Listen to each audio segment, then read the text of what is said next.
nous utilisons le même mot pour désigner le signe et pour désigner la constellation.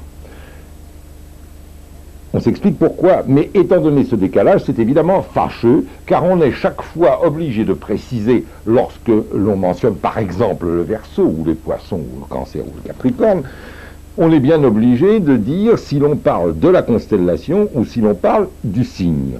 Dans certaines langues, à commencer par l'anglais, on a la très bonne habitude d'utiliser le nom latin lorsqu'on parle du signe et d'utiliser le nom de langue vulgaire, anglais par exemple, lorsqu'on parle de la constellation. Ainsi, on dit en anglais Aquarius pour le Verseau, et on garde ce nom latin pour désigner le signe, ce qui est incontestablement lever une équivoque possible, une cause possible d'équivoque. Je vous ai dit que ce décalage était dû à la précession des équinoxes. Je vous ai dit aussi que l'écliptique était incliné par rapport à l'équateur céleste. Vous entendez bien qu'il y a un point, il y en a même deux, mais il y en a un seul qui va nous intéresser maintenant, où l'écliptique coupe l'équateur céleste. L'un de ces deux points, celui qui nous intéresse, c'est ce qu'on appelle le point vernal. Vernal voulant dire du printemps.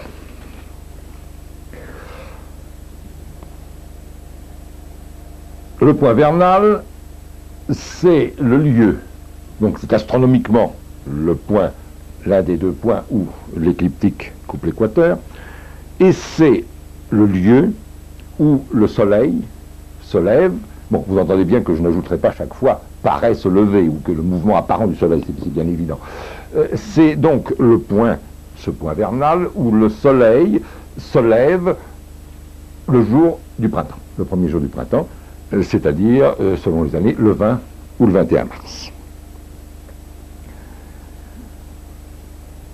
En raison de la précession des équinoxes et de ce décalage des signes par rapport aux constellations, ou des constellations par rapport aux signes, l'équinoxe de printemps, ou plus exactement le point vernal, paraît se déplacer chaque année, et le soleil paraît ainsi se lever le premier jour du printemps, c'est-à-dire le 20 ou le 21 mars de chaque année, en un point différent du ciel. Pourquoi? Alors là, nous allons maintenant parler de la Terre.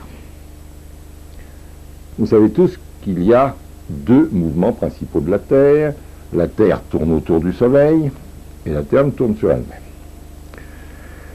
Il y a un troisième mouvement qui est extrêmement important pour nous, puisque c'est celui qui produit le phénomène dit de la précession des équinoxes. Ce troisième mouvement est dû au fait que la Terre n'est pas parfaitement sphérique. La Terre possède à l'équateur un bourrelet. Si la Terre était immobile sur elle-même, l'action du Soleil attirerait la Terre, et la Terre viendrait s'écraser dans le Soleil.